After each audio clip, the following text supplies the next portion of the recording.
Hey folks, and welcome back to the channel. So with the release of the new iPad Airs, I thought it'd actually be a really good opportunity to review the iPad Magic Keyboard case cover. It's a bit of a mouthful. Because basically the new iPad Airs can actually use this new case, which initially was released for the iPad Pros. And I've had mine pretty much since the beginning of when they were first released. I'm currently using it on my 12.9-inch iPad Pro 2020 version. And yeah, I just wanted to share some of my thoughts. If you're not here for a long time, long story short is I absolutely love the product. However, just be prepared that you're going to spend quite a bit of money. Alright, so now we've got that out of the way, let's just get on to review. So when you first get the case, the first thing you're going to notice is just how much it weighs. Like I said, I've got the 12.9-inch version on my iPad Pro, and it pretty much doubles the weight of the iPad. I know that may put some people off because it's a case. I think there's merit to it, which I'll discuss later, but just bear in mind that it does add quite a bit of hefty weight, and especially if you are going to get the iPad Air, I believe it actually weighs more than the actual iPad Air itself, but don't quote me on that. Having said that though, this is by no means a chunky boy. As you can see, it is relatively very thin to the actual case. Neither side is particularly chunky. I actually think majority of the weight comes from the actual hinge mechanic. Now, the hinge mechanic itself is really neat, and this is initially what really attracted me to the whole design, because basically it looks like the iPad's floating. It's really cool. So all you have to do is just lift it up and tilt it back. Some YouTubers I've seen reviews have said that they kind of would wish that the hinge would go back a little bit further, like to increase the viewing angles.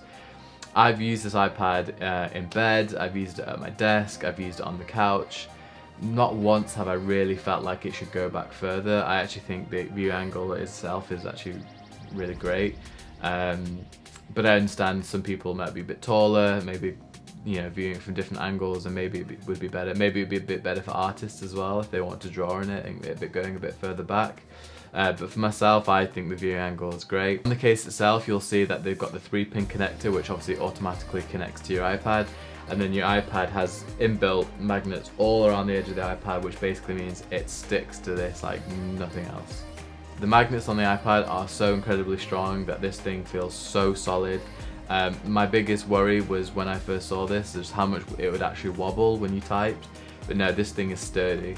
I actually think this is a lot where the weight comes in. I think that's the whole reason, because both sides of the case are super thin. But I think the weight actually comes in the hinge, being able to prop this iPad up and hold it in place. And it's also worth bearing in mind that the port for charging the iPad is also inbuilt in the hinge. Which again is another reason why I really wanted to pick up this case, because ultimately it gives you another free port to put in any other thing you'd like, whether that be a hard drive, whether it be an external mouse, anything like that. Basically you can charge your iPad and use that extra port for whatever else you need. And now onto the main event, as presumed why most people are looking into this case, is the actual full-fledged keyboard. The keyboard is easily the best-selling part of this whole design. It's a full-on Mac keyboard. This is the keyboard that you'd find on the Magic Keyboard that if you bought for your iMac, or if you'd find on the keyboard on your MacBook Pros or your MacBook Air. This keyboard is absolutely fantastic. It is a dream to write on, and I absolutely love it. Now I actually have quite large hands, so I was actually again a bit concerned that my typing experience may not be as nice as it is on a huge like normal keyboard, but I can type just as fast on this, if not faster, than anything else, so I'm really pleased with that. Also which is included, which is crazy, is an actual trackpad.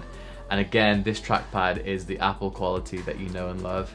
It's a full-on glass trackpad. It has all the gestures, 3 fingers to swipe up, 3 fingers to switch between apps.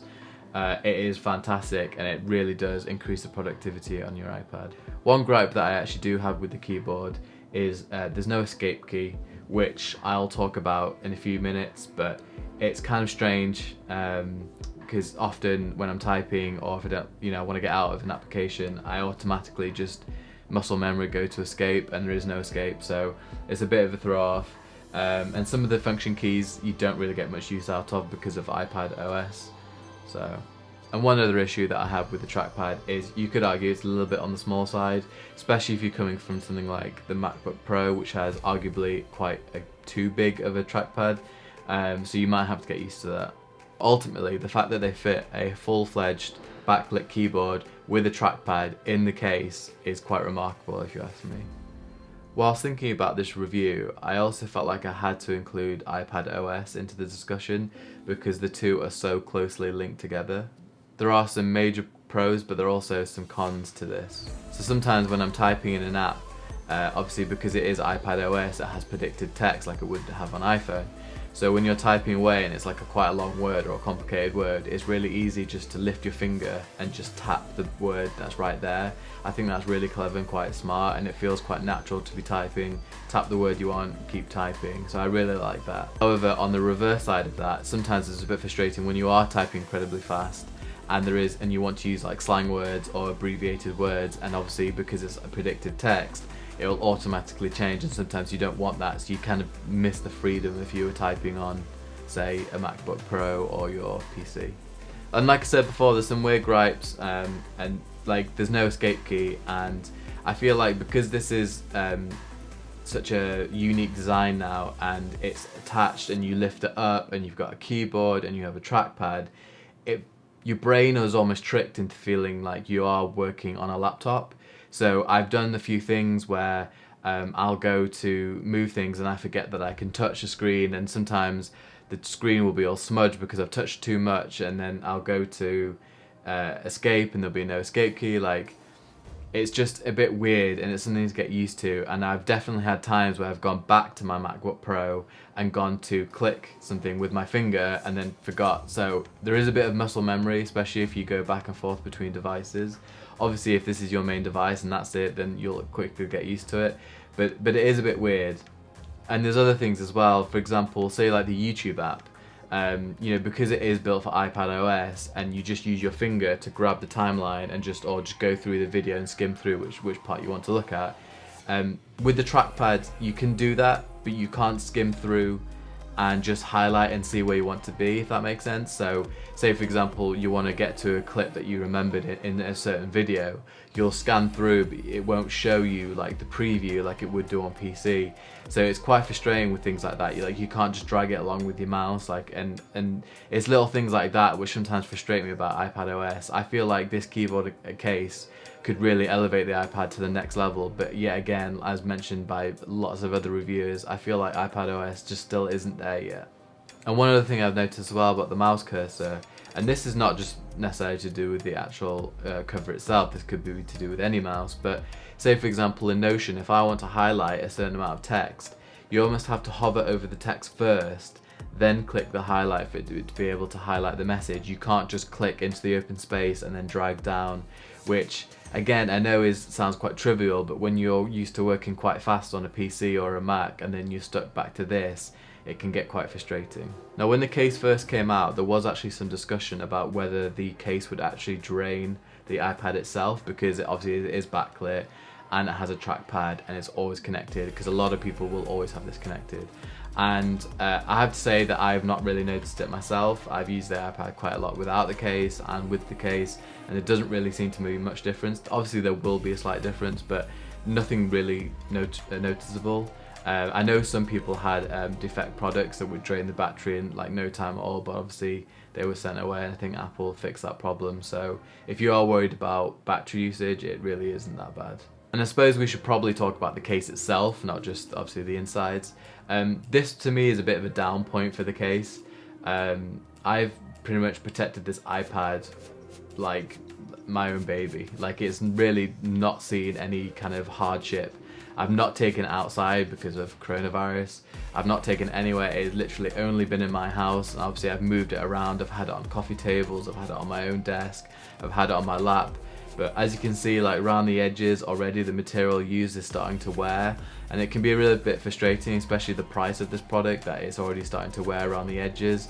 Obviously I know a lot of people will be creative and add lots of stickers, or they might draw over it or whatever they want to do, but you know, I would, at the price range for what it actually is, I would consider this a premium product. And the fact that I've not even taken it outside and I've protected it and I've been so careful, I've not dropped it, I've placed it correctly every time, and it's already showing wear on the edges is a bit frustrating. If they used a different material, I would have preferred it.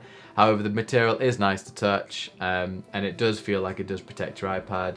There is a nice lip around the edge of the iPad which feels like it does protect it should it fall on its front.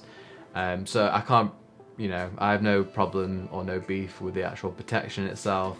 It's just if it had a nicer material, that would have been better. So overall, I know I had some gripes about it, but I would say that I absolutely love this case. For me, it transforms the iPad, and I actually can't imagine having the iPad without this case. I think it's that important. The fact that you always have a sturdy hinge to hold your iPad in place, you've got an amazing keyboard with a trackpad, and you can alternate between using your finger or using the actual case itself. I know some artists have problems with it because it doesn't go back and you have to take it out of the case to draw in it. That's, you know, I'm not really an artist, so that's not really for me, but I absolutely love this case. So the reason why this product is probably one of the most divisive products I own, even though I love it so much, is the price. And this is a big one for me, because if I am recommending it to yourself watching or recommend it to any of my friends, I don't know if I can justify it. So the iPad Pro 12.9 inch, the case is £350, and for the iPad Pro 11 inch or the iPad Air, the case is £299, so basically £300. That is a lot of money.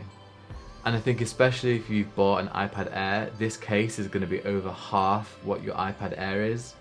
So it seemed really drastic, and I know this is such an Apple thing to do, but it's so frustrating that they have such a great product, and I feel like they're going to alienate quite a lot of their customers, because not everyone that buys an iPad is going to buy it for its pro features. You know, they just want a consumer product, and I feel like this case is perfect for anyone like that who can turn the iPad into a mini laptop that can surf the web, that can do emails, play games, etc.